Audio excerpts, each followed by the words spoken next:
በሰው ልጅ ታሪክ ውስጥ ታይቶ በማይታወቅ መልኩ የካቲት 19 ቀን 2026 ዓለምን የሚያናውጥና ከምድራዊ ጉዳዮች ወጥቶ ወደ ጠፈር የሚመጥቅ ታላቅ ዜና ከዋይት ሃውስ አደባባይ ፈንድቷል።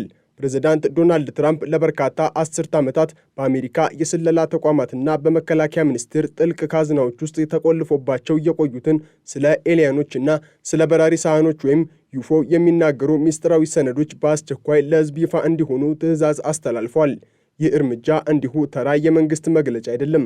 ይልቁንም የዓለምን የፖለቲካ የሃይማኖትና የሳይንስ መሠረት ሊያናውጥ የሚችል የሰው ልጅ ስለ ራሱና ስለ ጽንፈ ዓለም ያለውን ግንዛቤ የሚቀይር ሰማይ አንቀጥቅጥ ክስተት ነው።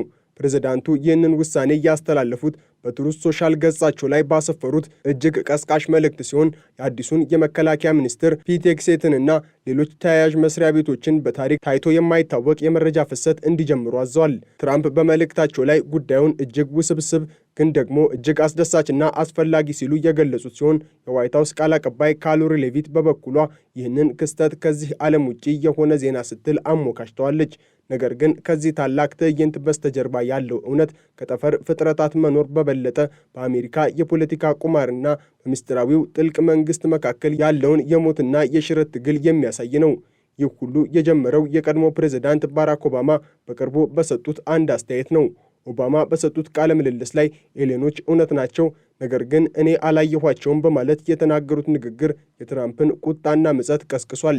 ኦባማ አክለውም በታዋቂውና በምስጢር በተሸፈነው ኤሪያ 51 ውስጥ ምንም አይነት የኤሊያን ቴክኖሎጂ ወይንም ፍጡር እንደሌለ፣ መንግስትም ከፕሬዝዳንቱ የደበቀው ምስጢራዊ ዋሻ እንደሌለ ገልጸዋል። ይህ የኦባማ ንግግር ግን በትራምፕ ዘንድ እንደ ምስጢር አሳልፎ መስጠት ተቆጥሯል። ትራምፕ በኤርፎርስ ዋን ላይ ሆነው ለጋዜጠኞች በሰጡት መግለጫ ኦባማ ትልቅ ስህተት መስራታቸውንና እጅግ ምስጢራዊ የሆኑ መረጃዎችን አውጥተው መናገራቸውን ከሰዋል። ትራምፕ እሱ ማድረግ የማይገባውን አድርጓል፣ እኔ ግን ይህንን መረጃ ይፋ በማድረግ እሱን ከችግር ላወጣው እችላለሁ ሲሉ በፌዝ የታጀበ ስልታዊ ጥቃት ሰንዝረዋል። እዚህ ጋር ነው ታሪካዊውና አወዛጋቢው ኤሪያ 51 ወደ መድረኩ የሚመጣው። ለ70 ዓመታት ያህል በኔቫዳ በረሃ ውስጥ የሚገኘው ይህ ወታደራዊ ጣቢያ የሴራ ትንታኔዎች ማዕከል ሆኖ ቆይቷል። በ1947 በሮዝዌል የወደቀው የበራሪ ሳህን ስብርባሪዎችና የኤሊያን አስክሬኖች እዚህ ቦታ ተደብቀው እንደሚገኙ የአሜሪካ ሳይንቲስቶችም የኤሊያን ቴክኖሎጂዎችን በመጠቀም አዳዲስ የጦር መሳሪያዎችንና ከነዳጅ ነፃ የሆኑ የኃይል ምንጮችን ለመፍጠር ጥናት እንደሚያደርጉ ይታመናል። ኦባማ ምንም የለም ቢሉም ትራምፕ ግን ሁሉንም አውጡት ማለታቸው ምናልባትም ፔንታጎን ለፕሬዝዳንቶች እንኳን የማይነግረውን እጅግ ጥልቅ ምስጢር ለመበርበር የወሰኑት ቁርጠኝነትን ያሳያል። ቀደም ሲል ቦብ ላዛር የተባሉ ሳይንቲስት በኤሪያል 51 ውስጥ 9 የኤሊያን መንኮራኩሮችን ማየታቸውንና ስላላቸው ቴክኖሎጂ መረጃ መስጠታቸው ይታወሳል።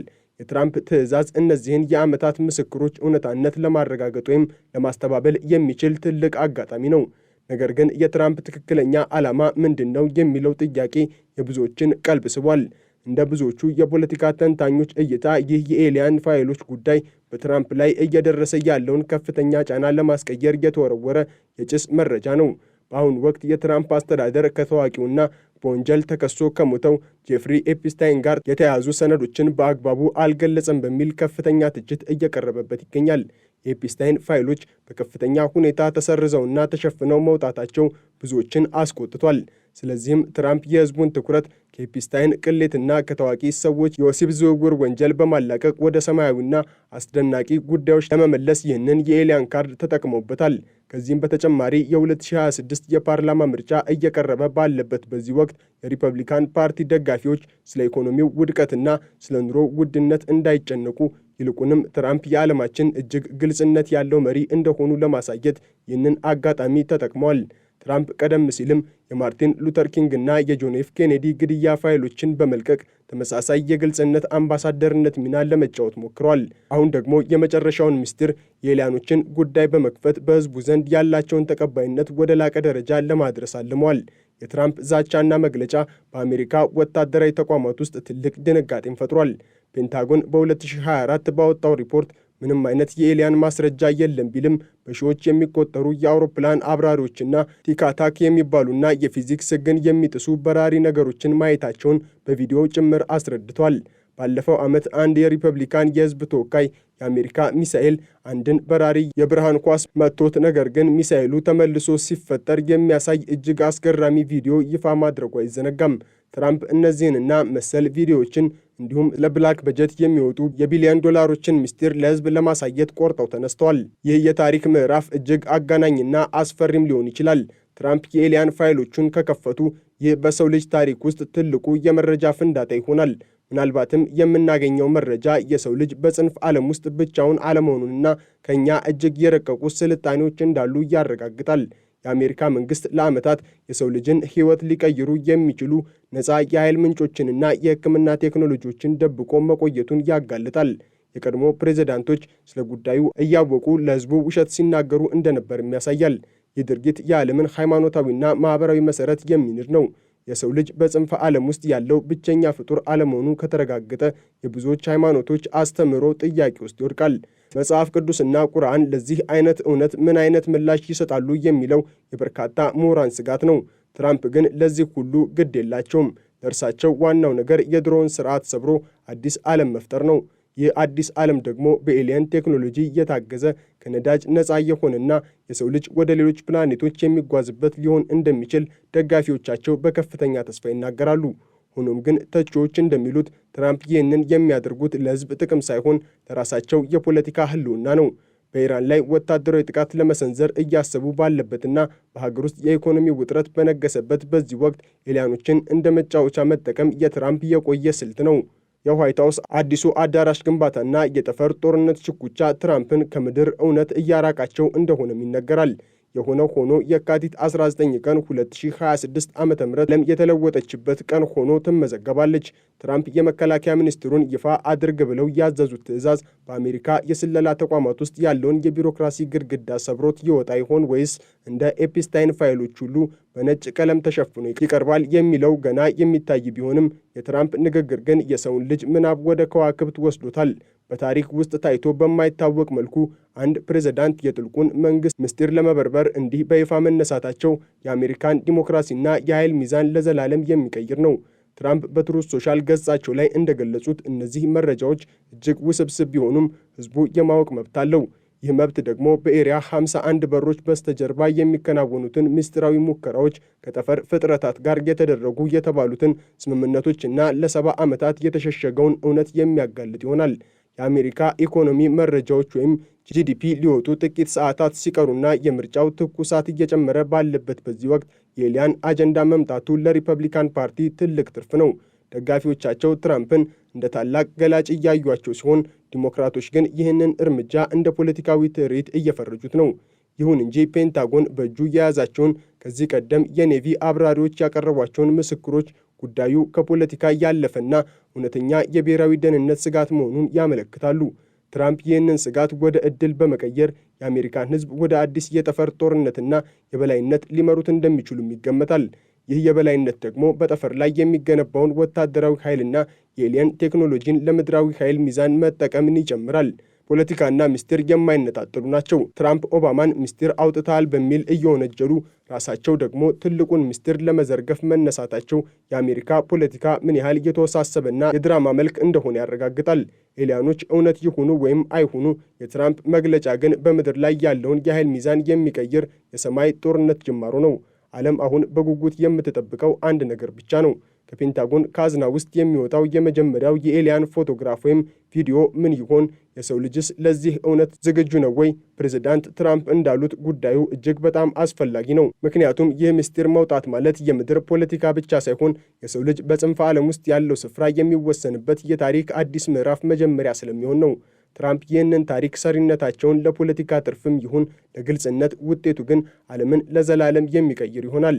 ይህ የታሪክ ሂደት ወደፊት ሲገፋ የአሜሪካን የስለላ ተቋማት ማለትም ሲአይኤ እና ኤንኤስኤ በትራምፕ ትዕዛዝ ምን ያህል ተባባሪ ይሆናሉ የሚለው ትልቅ ጥያቄ ነው። ቀደም ሲል ፕሬዝዳንት ኬኔዲ የኤሊየን ፋይሎችን ለመመልከት በጠየቁት በሳምንቱ እንደተገደሉ የሚናገሩት የሴራ ትንታኔዎች አሉ። ትራምፕ ግን ይህንን አደጋ ተጋፍጠው ወደፊት መጓዛቸው ምናልባትም ከወታደራዊ ክፍል ውስጥ ትልቅ ድጋፍ እንዳላቸው ወይንም ደግሞ ሚስጥሩን ከእንግዲህ መደበቅ እንደማይቻል በመገንዘባቸው ሊሆን ይችላል። ዓለም አቀፉ ማህበረሰብም በተለይም ሩሲያና ቻይና አሜሪካ ስለ ኤሊያን ቴክኖሎጂ የያዘችውን መረጃ ይፋ ማድረጓን በከፍተኛ ጥርጣሬና ስጋት እየተመለከቱት ነው። ይህ የመረጃ ፍንዳታ አዲስ የጠፈር ውድድር ሊያስጀምርና የምድርን ጂኦፖለቲካ ወደ ጠፈር ጂኦፖለቲካ ሊቀይረው ይችላል። ትራምፕ በሁለተኛው የስልጣን ዘመናቸው ሊያሳኩት የሚፈልጉት ትልቁ ግብ የድሮውን ስርዓት ሙሉ በሙሉ ማፍረስና አዲስ የአሜሪካን የበላይነት መፍጠር ነው።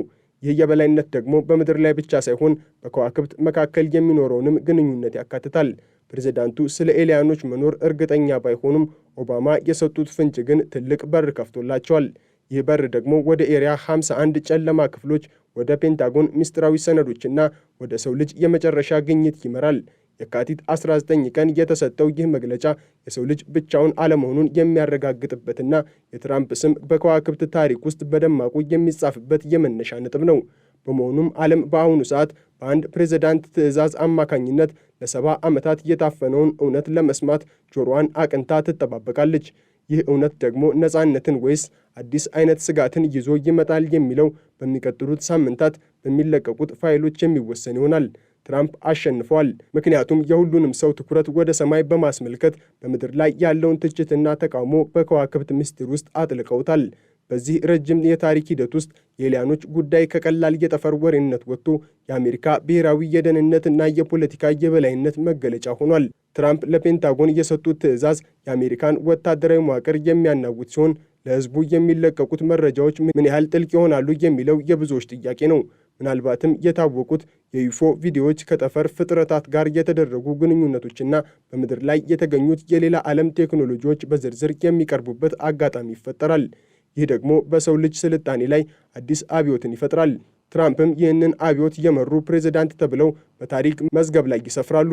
ዓለም ከእንግዲህ ወዲህ እንደ ድሮው አትሆንም። ምክንያቱም የምስጢሩን መጋረጃ ተቀዷል። እውነቱም በአደባባይ ለመውጣት ሰዓታትን ብቻ እየጠበቀ ነው። በስፋት እንደተመለከትነው የትራምፕ የኤሊያን ፋይሎች ጉዳይ የፖለቲካ፣ የኢኮኖሚና የሳይንስ ድብልቅ ነው። ፕሬዝዳንቱ የሕዝቡን ስሜት በመጠቀምና የቀድሞ መሪዎችን ስህተት በማረጋገጥ የራሳቸውን የግልጽነት አጀንዳ ወደ ላቀ ደረጃ አድርሰዋል። ኤሪያ 51 ከአፈ ታሪክነት ወደ እውነትነት የሚቀየርበት፣ የኤፕስታይን ፋይሎች ትችት በጠፈር ምስጢራት የሚሸፈንበትና አሜሪካ በጠፈር ላይ ያላትን የበላይነት የምታረጋግጥበት አዲስ ምዕራፍ ተጀምሯል። የጉዞ ወዴት እንደሚያደርሰን ባይታወቅም ትራምፕ ግን የሰው ልጅን ታሪክ ለአንዴና ለመጨረሻ ጊዜ ቀይረውታል። ሰማዩ ከእንግዲህ ምስጢር አይደለም፣ ይልቁንም የትራምፕ አዲስ ዓለም መጫወቻ ሜዳ ሆኗል። ዓለም አሁን ትንፋሿን ዋጥ አድርጋ የመጀመሪያውን ምስጢራዊ ሰነድ መውጣት ትጠባበቃለች። እውነትም ከዚያ ዓለም ውጪ የሆነ ታላቅ ዜና በደጃችን ላይ ቆሟል።